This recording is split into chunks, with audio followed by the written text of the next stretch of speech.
তারপর সবার চাপে সারা বাংলাদেশের মানুষের সোশ্যাল মিডিয়া লেখালেখির কারণে এখানে বরিশালে 1 বছর পর গণ অভ্যুত্থানের 1 বছর পর স্বাস্থ্যের ডিজি আসেন।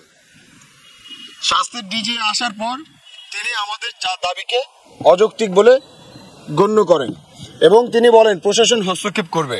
এবং তার উস্কানিতে গত পরশুদিন বৃহস্পতিবার ছাত্রলীগের যারা সাবেক কর্মী বা বর্তমানে যারা ছাত্রলীগের মধ্যে নিষিদ্ধ সংগঠন যারা আছে এবং বিশেষ স্বার্থান্বেষী রাজনৈতিক মহল যারা ওখানে সুবিধাভোগী, তাদের মদদে ওখানে একটা মব সৃষ্টি করে শিক্ষার্থীদের উপরে তারা হামলা চালায় এবং আমরা এখানে প্রমাণ সহ নিয়ে এসেছি। এখানে যারা যারা হামলা চালিয়েছে তাদের প্রত্যেকের প্রমাণ রয়েছে এখানে আমাদের। তারপর হামলার পরে আমরা সাধারণ শিক্ষার্থীরা যখন আহত, সবাই যখন ওদের ট্রিটমেন্ট করাতে ব্যস্ত, আমরা সবাই যখন সবাই একজন একজনকে নিয়ে ছোটাছুটি করছি, সেই সুযোগে যারা হামলা করেছে তারাই থানায় গিয়ে আমাদের নামে মামলা করার জন্য চেষ্টা করেছে। এবং মামলার যারা 1 নম্বর সাক্ষী তিনি সাইফুল ইসলাম পারভেজ, যে ওখানকার স্টাফ, ওখানে যারা হামলা চালিয়েছে তাদের অধিকাংশ যারা স্টাফদের অ্যাপ্রন পরে তারপর হামলা চালিয়েছে। এবং আমরা দেখতে পেয়েছি ওখানে অনেক ডায়াগনস্টিক সেন্টারের অনেক লোকজন মালিকরা ওখানে এসেছে, তারা সংঘবদ্ধভাবে হামলাটা চালিয়েছে।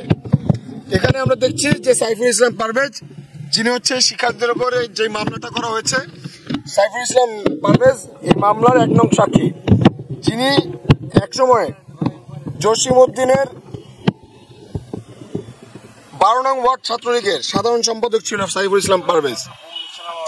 এবং আরো এখানে সাক্ষী আছে 11 নং ওয়ার্ড ছাত্রলীগের সাবেক নেতা আল মামুন রাব্বি ওরফে রাব্বি।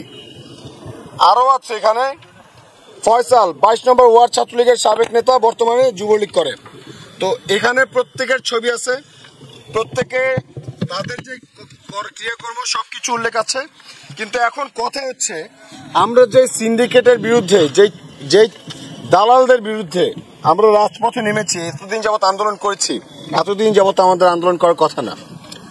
আমরা তো বলছিলাম রাষ্ট্রকে, আমরা বারবার বলছি আমরা শান্তিপূর্ণভাবে আন্দোলন কেন চালিয়ে যাচ্ছি। আমরা তো কোনো সংঘাতে জড়াইনি, আমাদের উপরে মামলা করা হয়েছে, হামলা করা হয়েছে, লাঠিচার্জ করা হয়েছে। কোনো শিক্ষার্থী তো কাউকে পাল্টা আক্রমণ করে নাই, কোন শিক্ষার্থী তো পাল্টা মার দেয় নাই, একটা গালি পর্যন্ত দেয় নাই কেউ কাউকে। তো আমাদের উপরে কেন এই নির্যাতনটা হচ্ছে, কেন এই জুলুমটা করা হলো? আমরা তো শুধু চেয়েছিলাম রাষ্ট্রের মাধ্যমে এত বড় সিন্ডিকেট, এই মেডিকেল সেক্টরে এত সিন্ডিকেট, এত দালাল। গতকালকেও শরীয়তপুরে অ্যাম্বুলেন্সের সিন্ডিকেটের কারণে একটা নবজাতকের মৃত্যু ঘটে। আপনারা কম বেশি সবাই দেখেছেন, সবাই সেই কাহিনী জানেন। আরো 1 সপ্তাহ আগে নার্সদের অবহেলার কারণে, সিন্ডিকেটের কারণে এক শিশুর মৃত্যু হয়। আমরা সবাই বরিশালবাসী সেখানে গিয়েছিলাম, সবাই দেখেছি সেই ঘটনা। এই ঘটনা কিন্তু একদিনের না, এই ঘটনা প্রতিদিনই ঘটতেছে। তো ওখানে আমরা এটাও দেখেছি যে এই যে পরিচালক আমাদের শিক্ষার্থীদের উপর হামলা করার পরে রাতের বেলা যত স্টাফ ছিল যারা হামলা করেছে তাদেরকে খিচুড়ি পার্টি করিয়েছে, উল্লাস করেছে। এটা জানি যে গতকালকে ছিল 15ই আগস্ট। 15ই আগস্টকে তারা যেই শোক পালন করার জন্য এই ঘটনাটা ঘটালো, তারা খিচুড়ি পার্টি করলো 15 আগস্টে, যেটা একসময় করতে নিষিদ্ধ পতিত স্বৈরাচাররা। তারা যে শোক বিলাপ করতো 15 আগস্টে, সেই 15 আগস্টে যে তারা কাঙ্গালি ভোজ করতো, সেটা তার আগের রাতে করছে তারা মেডিকেলে। এবং তারপরে গতকালকে 15ই আগস্টে তারা দুপুরে তেহারি পার্টি ওখানে করেছে। শিক্ষার্থীদেরকে মারার পর এটা তাদের উল্লাস উদযাপন করেছে। তারা 15 আগস্টে গত বছর জালটা গত পরশুদিন এবং গতকালকে মিটাইছে।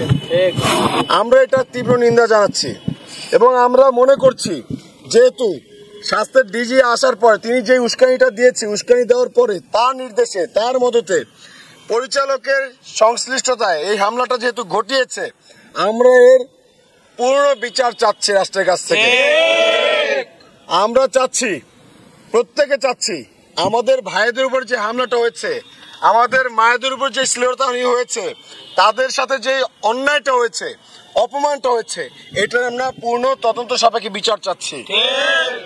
আমরা প্রত্যেকে বলতে চাই আমরা কাউকে ভয় পাই না, আমাদেরকে ভয় দেখায় কোনো লাভ নাই।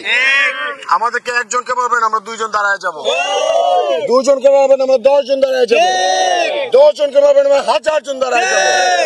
আমরা কাউকে ভয় পাই না, 24 এটা প্রমাণ আমরা দিয়ে দিয়েছি। আমাদের আন্দোলন স্থগিত করে নাই।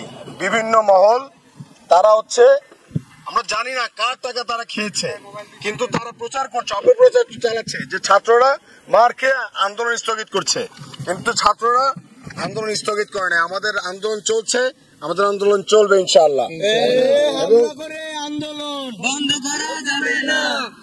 আগামীকালকে ঠিক বেলা 11টায় আমরা সাধারণ শিক্ষার্থীরা, সকল স্তরের সাধারণ জনগণ মিলে আমরা প্রত্যেকটা শ্রেণী পেশার মানুষকে, শিক্ষক, রাজনীতিবিদ, ডাক্তার, পেশাজীবী, যারা ড্রাইভার আছে, শ্রমিক ভাইরা আছে, কৃষক ভাইরা আছে, মায়েরা, ভাইয়েরা, বোনেরা, আমরা প্রত্যেকে আবারও শক্তি সঞ্চয় করে আগামীকালকে যত শিক্ষার্থীদের উপরে এই হামলা হয়েছে চলমান আন্দোলনে, প্রত্যেকটা হামলার সুষ্ঠু তদন্ত সাপেক্ষে বিচারের দাবিতে আমরা সবাই মিলে 11টায় টাউন হল থেকে আমরা প্রতিবাদ মিছিল বের করবো এবং আমরা সবাইকে আহ্বান জানাচ্ছি, উদাত্ত আহ্বান জানাচ্ছি, সারা বাংলাদেশের প্রত্যেকটা জায়গা থেকে আপনারা দুর্গ গড়ে তুলুন। এই সিন্ডিকেটকে যদি আমরা 1 বছরের মধ্যে, 1 বছর সময় হয়ে গেছে, এই সিন্ডিকেটকে যেহেতু ভাঙা যায় নাই, আমাদের রাজপথে নামা ছাড়া আর কোনো উপায় নেই। এই সিন্ডিকেট ভেঙে আমরা ঘরে ফিরে যাবো ইনশাআল্লাহ।